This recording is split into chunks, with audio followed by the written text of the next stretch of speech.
नौमीड्यते भ्रवपुषे तडिदम्बराय गुञ्जावतंस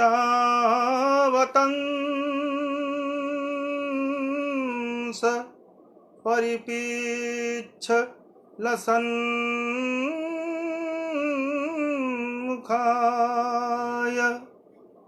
वन्यस्रजे कवलवेत्र विषाणवेणो लक्ष्मश्रिये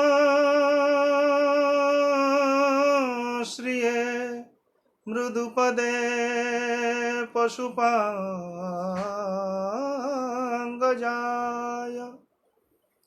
भीष्मद्रोणतटा जयद्रथजला गान्धारनीलोत्पला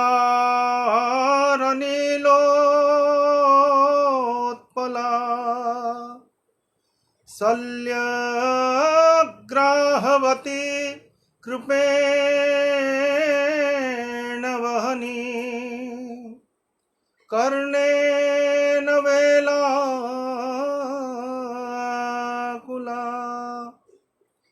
अश्वत्थामविकन्नघोरमकरा दुर्योधनावर्तिनी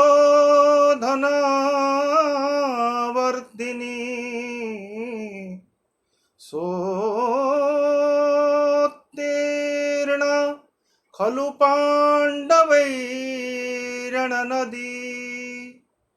कैवर्तकः केशवः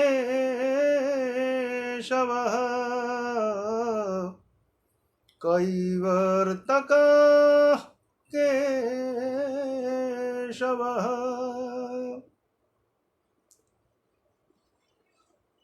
समस्त श्रोताओं को, समस्त महानुभावों को मैं सबसे पहले प्रणाम करता हूं।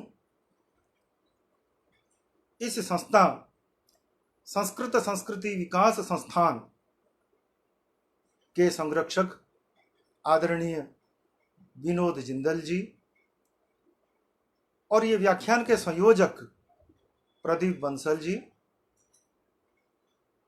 और बाकी इस संस्था के जितने कर्तृपक्ष कर्णधार सभी को मेरा प्रणाम।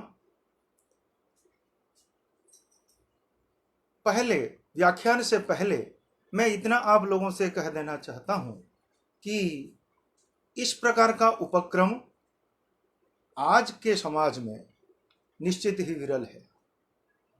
आज ये जो संस्कृति की व्याख्या, संस्कृति की पर्यालोचना और खास करके संस्कृत की पृष्ठभूमि से संस्कृति का विचार करना, इस प्रकार का जो कार्यक्रम, इस कार्यक्रम को संचालित करना, ये वस्तुतः संयोजकों का अहोभाग्य है और ये हमारे लिए एक सुखद अवसर है ताकि इसका ज्ञान और इसके बारे में हम ओतप्रोत हो जाएं। इसलिए मैं पहले इनके कार्यकर्ताओं को अशेष अशेष साधुवाद देता हूं। आज मेरे लिए जो विषय दिया गया है या हम लोगों ने जो विषय निर्धारण किया है, यह विषय इस प्रकार का है कि वाद्य यंत्र इत्यादियों से अनिष्ट का निवारण कैसे हो सकता है, क्या अनिष्ट निवारण की कोई संभावना है, भारतीय संस्कृति में क्या इस प्रकार का कोई वर्णन है, इस प्रकार का विचार आज हम लोगों को इस पर थोड़ा बहुत करना है। समय को देखते हुए मैं प्रयास करूंगा कि आप लोगों के सामने कुछ उपस्थापित करूं और मेरे को जितना समय मिला और मेरी जिस प्रकार की बुद्धि है उसी के अनुसार जो मैंने संग्रह किया है या मैं जो संग्रह कर पाया हूं उसको यथाशक्ति आप लोगों के सामने उपस्थापित करूंगा। मैं ये कह देना चाहता हूं कि कोई भी अध्ययन पूर्ण नहीं होता। अध्ययन निरंतर चलता रहता है, ये एक चलती प्रक्रिया है।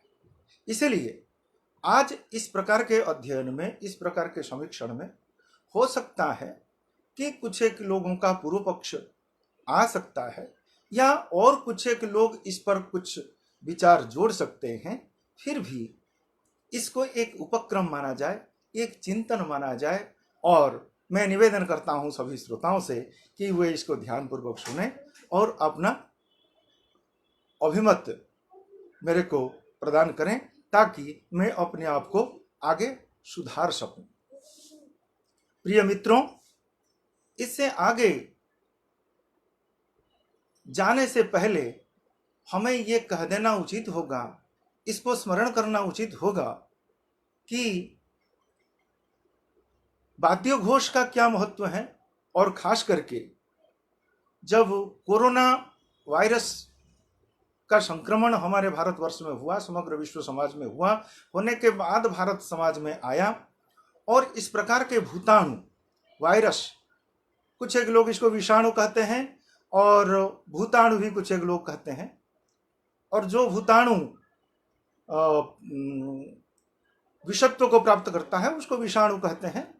ये कोविड-19 जब भारत में संक्रमित हुआ,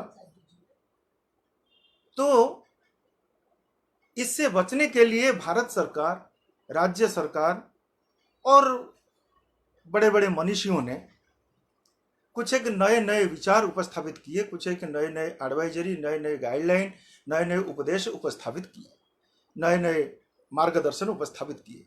उसमें से एक इन उपायों में से एक है वाद्य घोष।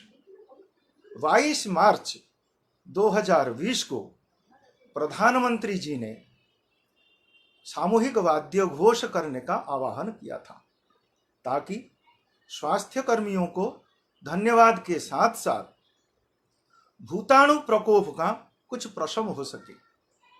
क्या वाद्य शब्द से, वाद्यनाद से भूताणु प्रशम संभव है?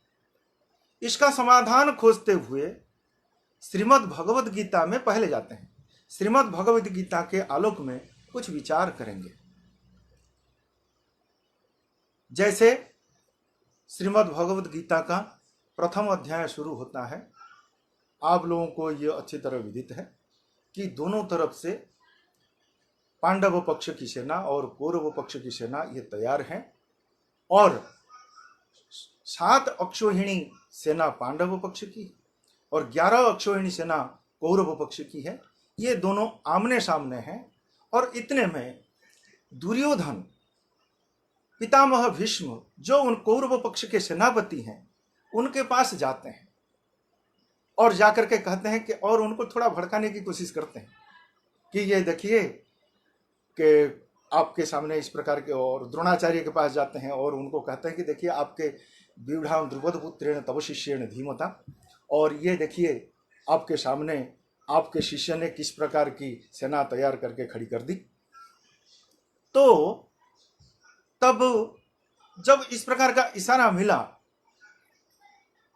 तो पहले शंख बजाया भीष्म ने, पितामह भीष्म ने कहा कि चलो दुर्योधन ने आकर के कहा है, अब युद्ध की शुरुआत करते हैं। तब उन्होंने पहले शंख बजाया पितामह भीष्म ने, चूंकि वो सभी के पितामह हैं और सबसे बुजुर्ग हैं और कौरव पक्ष के प्रधान सेनापति हैं, इसलिए उन्होंने शंख पहले बजाया। कैसे?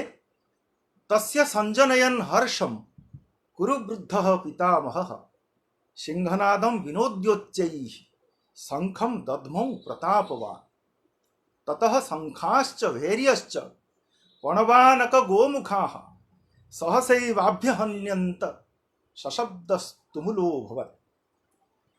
तो उन दुर्योधन की खुशी के लिए कुरुवृद्ध पितामह भीष्म ने शंख पहले बजाया, और उसके साथ साथ जो शंख, बाकी शंख, उनके पक्ष के शंख, भेरियां और नरसिंहे और पटह वगैरह ये सब बजने लगे।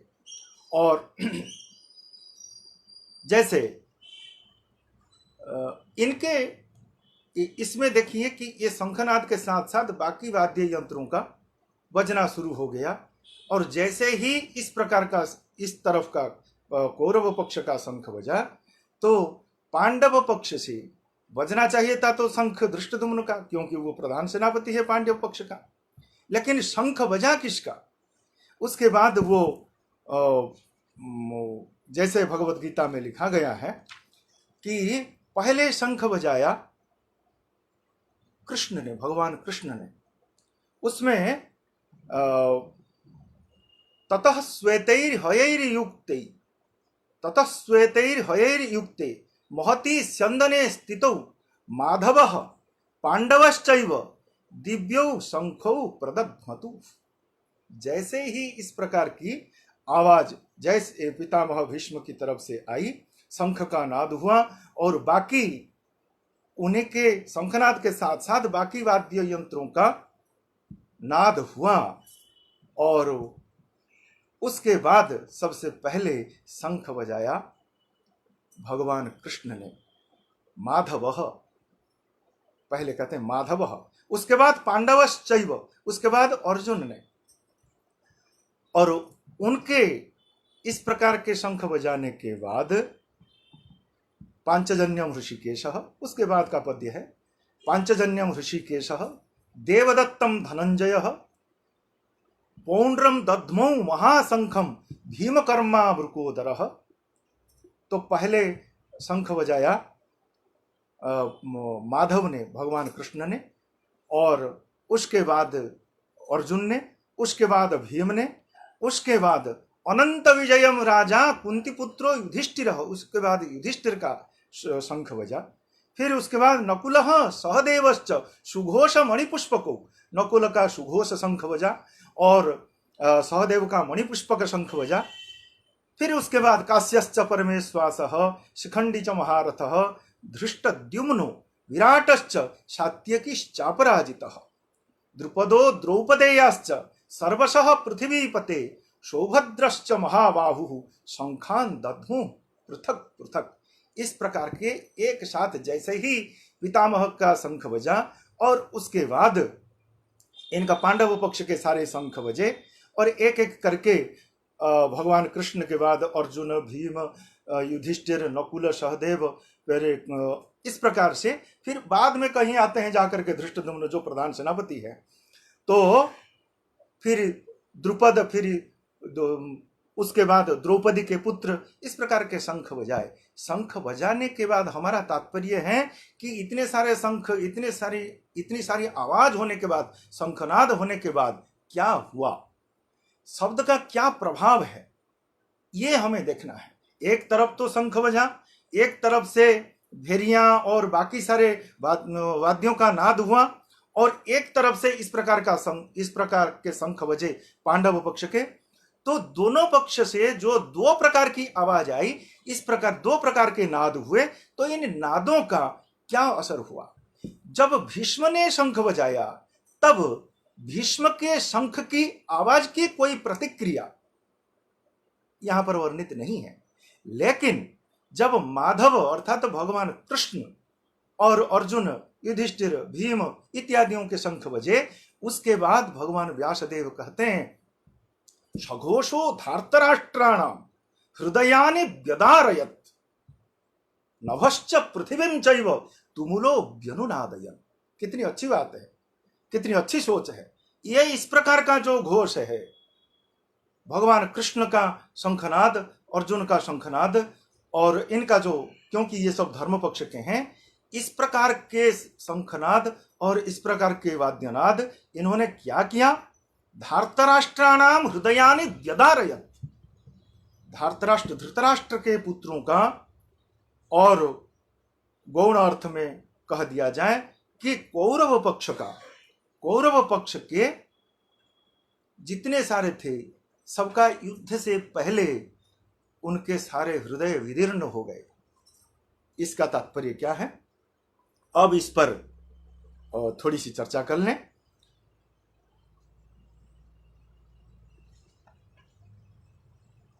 पांडव सेना के शंखों के उस भयंकर शब्द ने आकाश और पृथ्वी को गुंजाते हुए अन्यायपूर्वक राज्य हड़पने वाले दुर्योधन आदि के हृदय विदीर्ण कर दिए।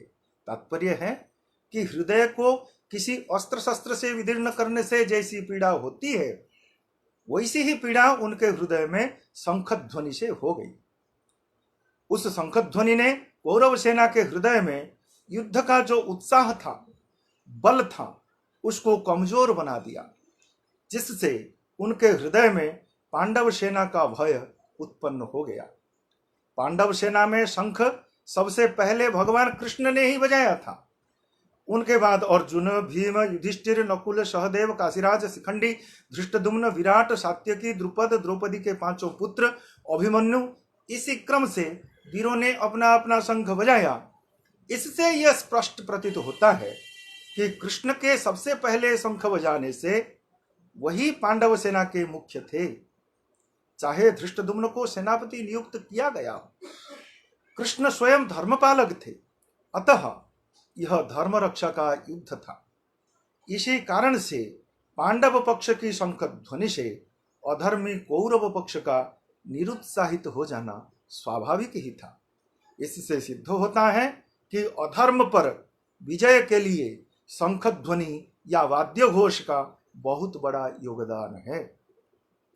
इस युक्ति को अधिकतर पुष्ट करने के लिए हमें गीता का यही प्रसंग पुनः पुनः देखना पड़ेगा और इससे हमें कुछ ज्ञान और कुछ समीक्षा लेनी पड़ेगी। जो पितामह भीष्म ने शंख बजाया और उसके बारे में और थोड़ी सी व्याख्या कर दूं सरल भाषा में, ताकि जो सामान्य सुनने वाले हैं उनको बोधगम्य हो। युद्ध के लिए महायोद्धाओं को प्रेरित करने वाले दुर्योधन के हृदय में हर्ष उत्पन्न करते हुए कुरुवृद्ध पितामह भीष्म ने सिंह के समान गरज कर जोर से शंख बजाया। उसके बाद कौरव पक्ष के शंख, भेरी, ढोल, मृदंग, नरसिंगे आदि बाजे एक साथ ही बज उठे और उनका शब्द बड़ा भयंकर हुआ। पितामह तो धर्मपरायण थे, परंतु वह अधर्म के पक्ष में सम्मिलित थे। अतः कौरव पक्ष के वाद्य शब्द को सुनने पर भी पांडव पक्ष में उसका असर नहीं हुआ, या उस ध्वनि के बाद पांडव पक्ष से धर्मरक्षक कृष्ण के द्वारा सर्वप्रथम दिव्य शंख पांचजन्य बजाने से उसका प्रभाव प्रतिहत हो गया। इससे यह प्रमाणित हो जाता है कि अधर्म पर धर्म की विजय के लिए शंख आदि वाद्यों के नाद का प्रबल महत्व है।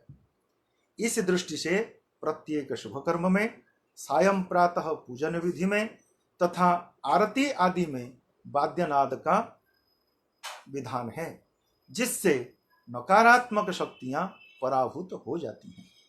क्षुद्राति क्षुद्र जीव के अति सूक्ष्म श्रवण रंध्र में प्रवेश कर शब्द विचलन उत्पन्न करता है या मार भी देता है, छोटे छोटे कीड़ों को मार भी देता है, क्योंकि छोटे छोटे जीवों की सहन करने की एक सीमा भी तो होगी। शब्द का अन्य गुणों से अधिक और अप्रतिहत प्रभाव है, यह मत विज्ञान सम्मत प्रतीत होता है। वाद्य शब्द से विषाणु प्रभृति जीवों का विनाश होता है, ऐसा आयुर्वेद शास्त्र में भी वर्णन मिलता है। जैसे सुश्रुत संहिता में कहा गया है, एक संकेत मिलता है, वाद्य शब्देन ही यान्ति नाशम विषाणी घोराण्यपि यानि सन्ति। वाद्य शब्द से जितने घोर विषाणी, जितने घोर विष या विषाणु ये जितने हैं, वे सब नाश को प्राप्त करते हैं। और ये बात लिखी गई है सुश्रुत संहिता के कल्पस्थान 3 के जंगम विषय विज्ञानीय कल्प में श्लोक संख्या 15 में ये लिखा गया है कि शब्दनाद से इस प्रकार के शब्द से ही इस प्रकार के विषाणु या विष उत्पन्न करने वाले जीवों का नाश होता है। और एक विचार कर लें, ये शब्द इतना प्रभाव उत्पादक होता क्यों है? इस पर थोड़ी सी चर्चा कर लें। जैसा कि हम सब जानते हैं कि ज्ञानेंद्रियां 5 और कर्मेंद्रियां 5। ज्ञानेंद्रियां हैं आंख, नाक, जीभ, त्वचा और कान। कर्मेंद्रियां हैं हाथ, पैर, मुंह, गुदा और लिंग। ज्ञानेंद्रियों के गुण हैं क्रमशः रूप, गंध, रस, स्पर्श और शब्द। यहाँ यह ध्यान देने की बात है कि कोई भी मनुष्य या जीव बिना कर्मेंद्रियों की सहायता से स्वयं का आचरण करते हुए आंख, नाक, जीभ, त्वचा के गुणों के अनुभवों को रोक सकता है। न देखने का स्वयं आचरण करे तो आंख मूंद लेगा, वैसे ही सांस भी रोक सकता है, मुंह बंद कर लेगा, स्पर्श को रोक देगा, वायु इत्यादियों का जो जितने जितने हमें स्पर्श का अनुभव कराते हैं परिवेश, उनको रोकने के लिए अपने स्वयं से अपने त्वगिंद्रिय को रोध कर लेगा। किंतु कान के गुण शब्द को रोक नहीं सकता, कारण कान का मार्ग अबाधित है, उसे रोका नहीं जा सकता। संयमावस्था में भी उसका निर्बाध प्रवेश करना स्वभाव है। अतः आकस्मिक शब्द विकार कारक और भयोत्पादक है। जैसे हम लोगों को इस प्रकार का एक सामाजिक अनुभव है, कहीं कहीं जैसे वज्रपात वगैरह होता है तो हम कितने भी स्थिर हों बस सब, लेकिन एकाएक इस प्रकार की आवाज आकर के पहुंचती है या तेज आवाज होती है तो अपने आप वो आवाज कान तक आकर के पहुंच जाती है। यही विधान नकारात्मक और अनुपकारक घटकों के नाश या पराभव के लिए पूजा आदि में तथा युद्ध आदि में अपनाया जाता है। मंगल वाद्य शब्द से अमंगल नाश होता है, इसलिए पूजा में शंख और घंटा पूजन का विधान है और प्रत्येक देवता का किसी न किसी वाद्य यंत्र से संबंध जुड़ा है। षोडशोपचार पूजन में प्रत्येक उपचार के पूजन के अंत में घंटा वादन है। और जैसे षोडशोपचार पूजा करते हैं उसमें एक कहता है कि पंडित जी कहते हैं कि ततः परम घंटा वादनम इत्यादि और आसन शुद्धि, भूत शुद्धि इत्यादियों में घंटा वादन की परंपरा है। या जब हम भोग लगाते हैं, भोग लगाते समय हम घंटा वादन करते हैं। तात्पर्य यही है कि जितने सारे जो विष जनक भूत हैं और भूताणु हैं या छोटे छोटे कीड़े हैं या जितनी नकारात्मक शक्तियां हैं वे सब दूर हो जाएं, पृथक हो जाएं। और एक बात देखें, विष्णु का वाद्य पांचजन्य, शिव का डमरू, सरस्वती की वीणा, महाकाली की घंटा और शंख, घंटा शूल हलानि शंख मुसले चक्रम धनुषायकम, और नारद की महती वीणा और कृष्ण की मुरली, ये वाद्य प्रसिद्ध हैं। अब देखिए, देवता हमारे जितने पूज्य देवता हैं वो किसी ना किसी वाद्य यंत्र के साथ जुड़े हैं। और हम लोग तो कृष्ण की मुरली का प्रभाव जानते हैं और किस प्रकार उसकी आवाज, उसका शब्द जहां तक पहुंचता है, रास क्रीड़ा इत्यादियों में हम देखते हैं तो कहां कहां किस किस प्रकार कहां गोपिका बैठी है और वो दौड़ करके निधि वन चली आती है, तो ये सब हम जानते हैं। इसलिए आवाज या शब्द का एक बहुत बड़ा महत्व है। नाद को ब्रह्म कहा गया है। व्याकरण शास्त्र ने शब्द को ब्रह्म तथा यह संसार शब्द ब्रह्ममय है ऐसा बताया है। इस शास्त्र ने तो शब्द को ज्योति या तेज माना है, यह वास्तविकता है। किंग बहुना सृष्टि प्रक्रिया में पहले आकाश की रचना हुई जिसका गुण शब्द है। और अभी अभी एक प्रसिद्ध दार्शनिक आधुनिक दृष्टि से दर्शन को विचार करने वाले गुरुजी चंद्रभानु शतपथी जी हुए हैं। उनके द्वारा लिखी गई किताब का जो संस्कृत अनुवाद हुआ है और मैंने ही वो अनुवाद किया है, सृष्टि तत्वानुचिंतनम। और वो मानते हैं कि ये सृष्टि की संरचना पहले आवाज से, शब्द से हुई है, और वो कहते हैं कि और सृष्टि का आरंभ वो शब्द से जोड़ते हैं। हिरण्यांड में विस्फोट तो शब्द ही है जिससे सृष्टि की संरचना हुई, और ओंकार और गकार, प्रणव ओंकार और गकार इत्यादि उत्पन्न हुए। जब कोई आकस्मिक उच्च शब्द संसार में कहीं भी होता है, लोग तत्काल आतंकित हो जाते हैं और कुछ तो सहन भी नहीं कर पाते हैं। यह सिद्ध होता है कि सृष्टि की संरचना शब्द के साथ है और शब्द मंगल कारक है। मंगल कारक का तात्पर्य है अमंगल नाशक है।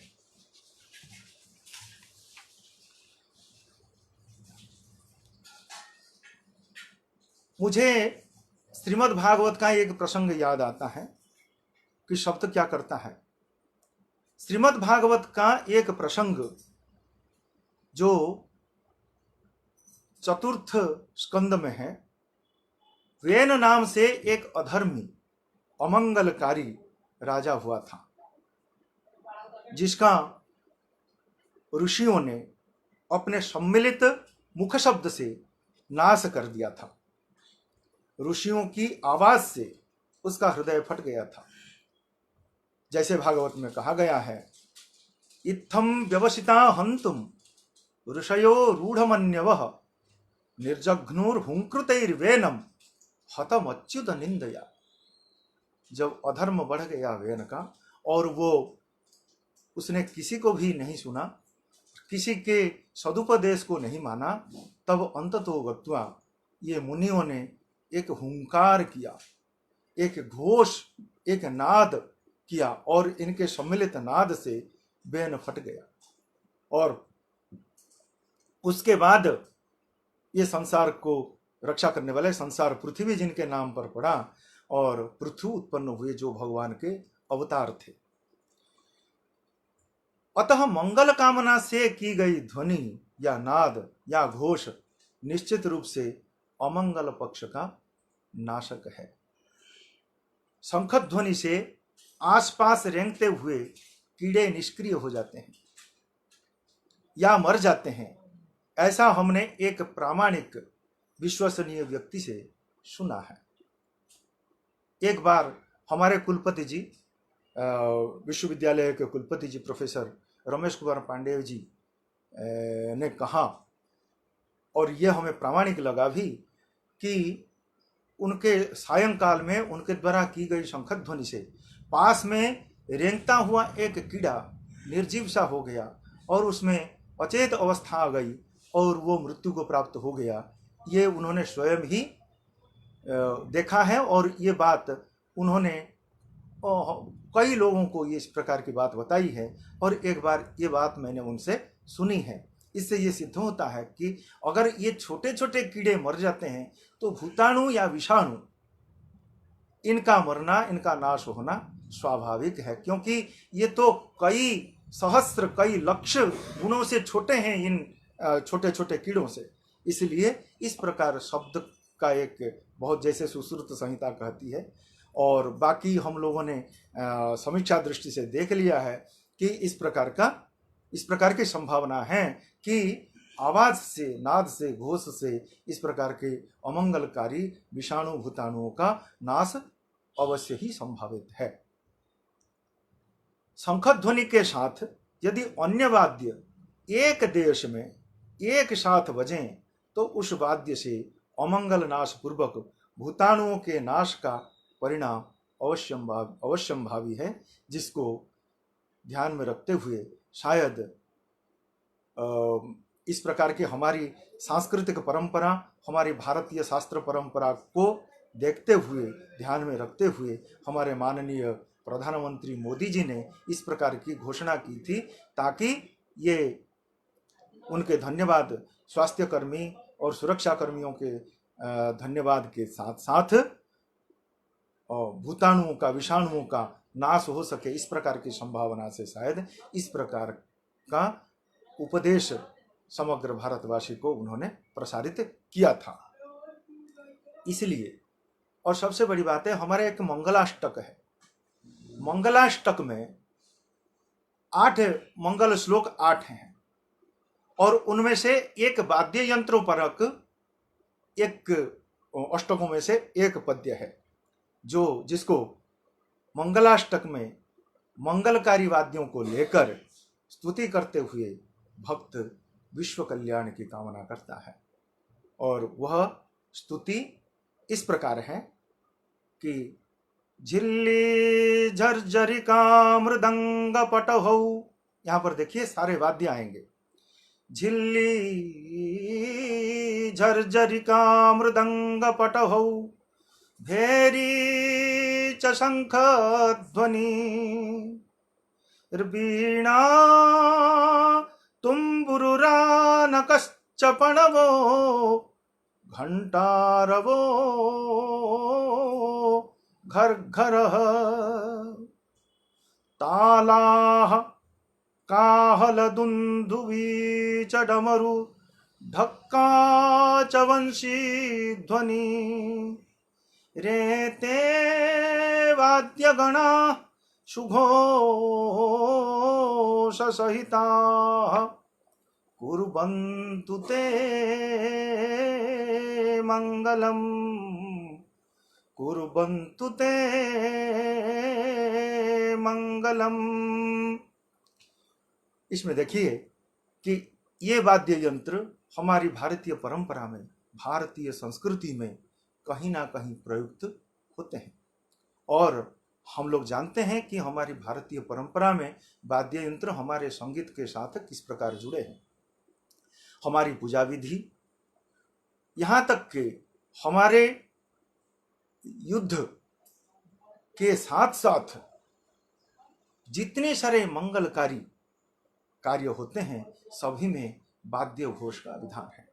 और इसमें एक तो परिवेश पवित्र होता ही है, और इसमें जो नकारात्मक शक्तियां हैं वो नकारात्मक शक्तियां पराहत हो जाती हैं।